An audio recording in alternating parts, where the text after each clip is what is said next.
जो मंच पर आसीन जितने भी हमारे वक्ता हैं, वक्तागण हैं, मुख्य वक्ता हैं, और जो हमारे मुख्य अतिथि हैं सीनियर एडवोकेट राजीव सैलान जी, जो कि रोहिणी बार एसोसिएशन के अध्यक्ष हैं और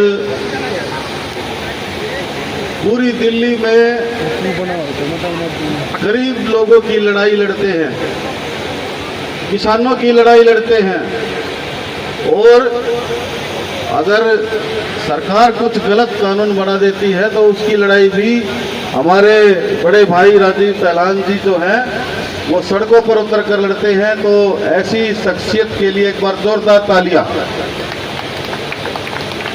और हमारे बीच में जितने भी मुख्य वक्ता हैं सभी का यहाँ पहुँचने पर धन्यवाद। और मैं अपनी बात को शुरू करूँ। साथियों, हमारे द्वारा एक पार्टी का निर्माण किया गया है जिसका नाम आप सामने पढ़ रहे होंगे, हम जनता पार्टी। सभी लोगों के दिमाग में कई सवाल होंगे कि पार्टियां ही पार्टियां हो चुकी है इस देश के अंदर, घर घर में पार्टियां हो गई है। लेकिन साथियों, जो हम जनता पार्टी है उसकी कुछ खासियतें हैं, क्योंकि साथियों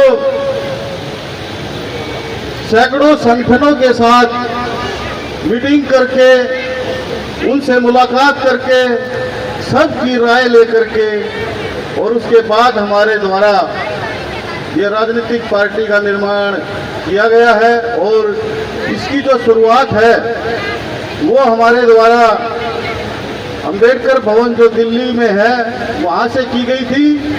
और हमारी पार्टी का मेन मकसद बाबा साहब के विचारों को और जितने भी हमारे महापुरुष हुए हैं उनके विचारों को और बाबा साहब के लिखे कानून को पूरे देश में 100% लागू करवाने की लड़ाई है। तो साथियों, आज इस देश में जो हो रहा है वो किसी से अछूता नहीं है। सबसे पहले, क्योंकि जितने भी पुराने वक्ता हैं उन्होंने बताया किस तरह से हमारे देश में पिछड़े साथियों के साथ, महिलाओं के साथ कैसे शोषण होता था, और संगीत के माध्यम से भी आप लोगों को बताया और आपने सुना। तो साथियों, सबसे पहले तो हमें ये समझना पड़ेगा, क्योंकि हम दिल्ली में, दिल्ली देश की राजधानी है और यहाँ पर रह रहे लोगों को ये समझना पड़ेगा कि हम गुलाम कैसे हैं और कैसे पहले रहते थे, क्योंकि साथियों गुलामी के तरीके बदल गए हैं। आपको लगता है कि हम अच्छे घरों में रह रहे हैं, सभी मंत्री हमारे से मुलाकात करते हैं, हमारी कॉलोनियों में आते हैं और अच्छे अच्छे तरीके से हमारे साथ मुलाकात करते हैं। लेकिन साथियों, दूसरी तरफ उनका जो षड्यंत्र है वो हम नहीं समझ पा रहे हैं। कभी किसी से 5 साल पिटो, कभी किसी से 5 साल पिटो, कभी किसी से 5 साल पिटो,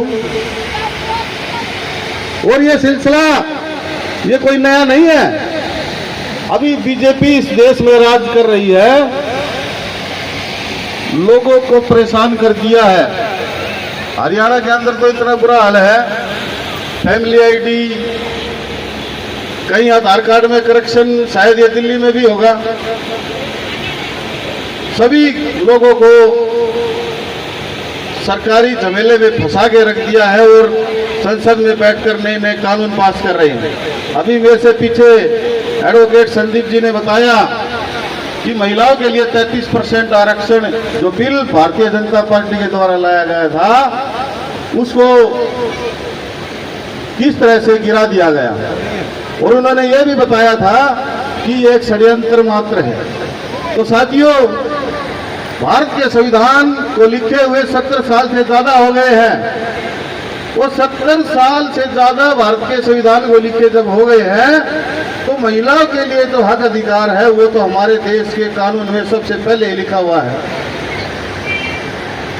महिलाएं जो पहले गुलाम समझी जाती थी, आज वो 1 मिनट में 112 पर कॉल कर देती है और जज और थानों में खड़ी हो जाती है, और पुरुष व्यक्ति जो बेचारे हाथ जोड़ के खड़े होते हैं, माफी मांगते हैं, तब जाके समझौता होता है।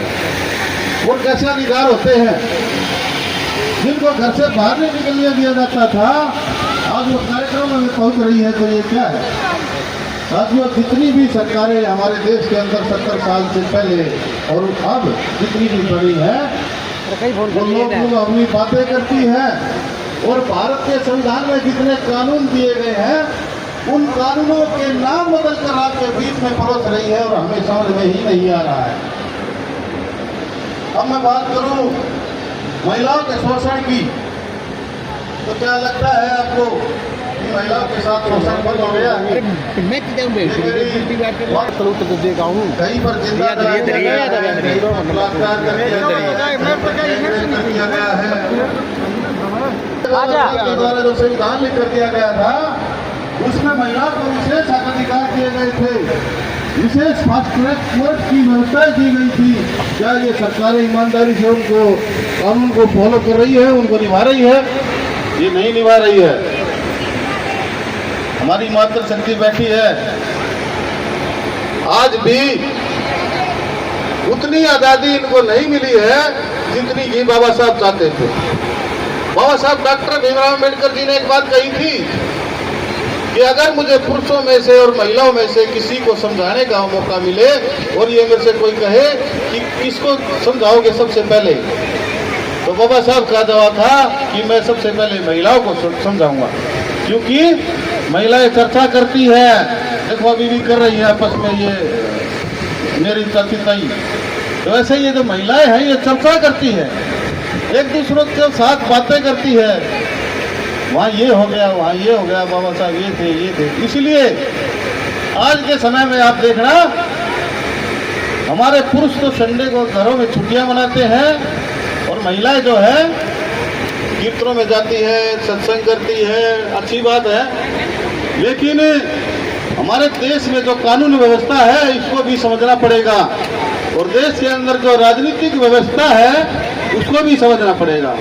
साथियों, हमारी जो हम जनता पार्टी है, हमारे द्वारा दिल्ली में बिल्कुल फूंक दिया गया है, और आने वाले समय में ये संख्या मायने नहीं रखती, ये संख्या कितनी है। साहब काशीराम के द्वारा भी शुरुआत की गई थी, और आज आप देख सकते हैं कि उनकी जो बनाई गई पार्टी है वो उनका बड़े सुनहरे अक्षरों में नाम आता है। तो हमारे द्वारा ये शुरुआत की गई है महिलाओं के लिए विशेष कानून। भारतीय जनता पार्टी, कांग्रेस और आम आदमी पार्टी लाए या ना लाए, हमारे द्वारा जरूर लाया जाएगा। दूसरा, युवा जो आज के समय में जो बेरोजगार घूम रहे हैं, युवाओं की क्या हालत है आप सभी को पता है।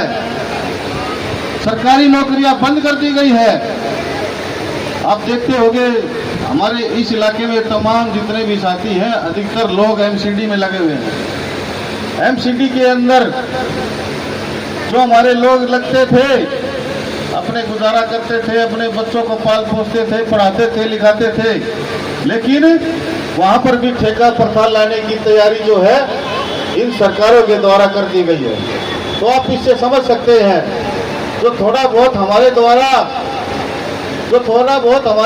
अपने बच्चों को लालन पोषण सही तरीके से करना शुरू किया था, अब इनको समझ में आ गया, तो इन्होंने क्या किया, एमसीडी को भी ठेके पर दे दिया। और आने वाले समय में ये भूल जाए कि आप एमसीडी में नौकरी पक्की लग पाओगे। आपको बता दूं कि ठेका प्रथा हर वार्डों में शुरू हो गई है। 5-5, 10-10 व्यक्ति हर जगह कर्मचारी लगाए जा रहे हैं, और आपकी जो रोजगार की जो चीजें थी उनको आपसे धीरे धीरे छीना जा रहा है।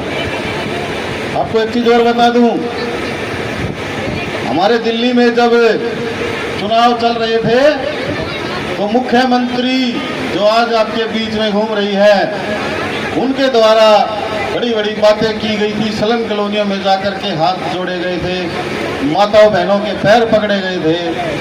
आज क्या हालत है, आज घरों को तोड़ रही है।